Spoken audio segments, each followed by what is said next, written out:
There's something different going on today at UC San Diego Medical School.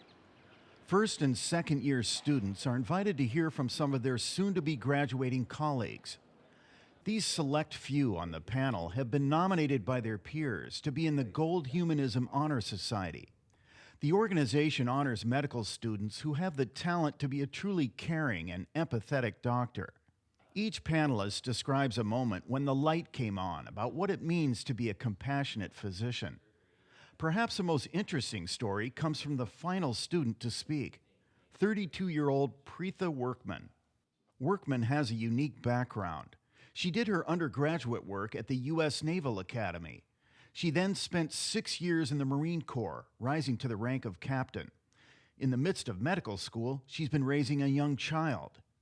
Workman says she's realized being a good doctor requires a lot more than just book knowledge.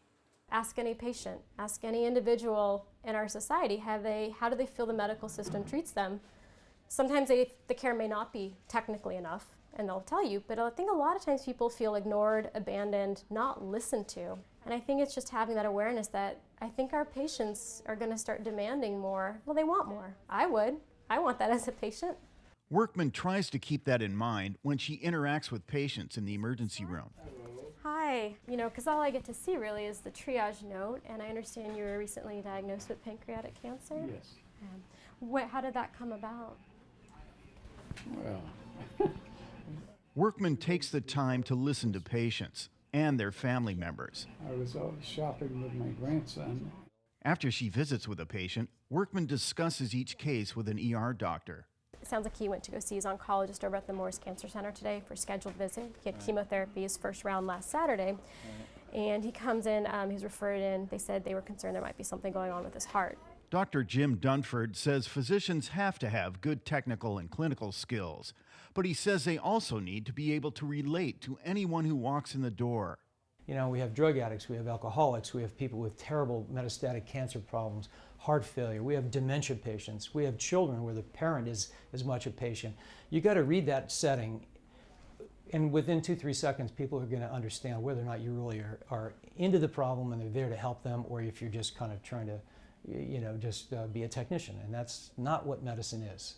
Dr. Dunford says physicians are involved in the real-life drama of people's lives, and they must play their part well. If you're going in the room to tell a family that grandma's just died, you've got to be good at that. Because those people will remember that experience for the rest of their life. It's very key that you know how to be able to communicate good and bad news and be able to share with people and still represent yourself as a professional.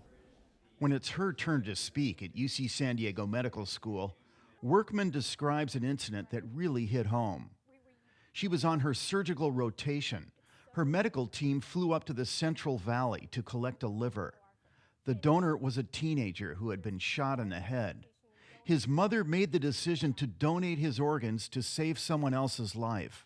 When I finally saw the results and how we saved someone, I was happy, but that day, as someone's mother, I had to mourn.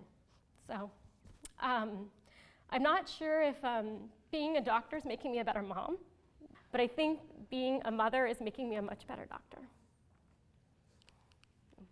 That's my story.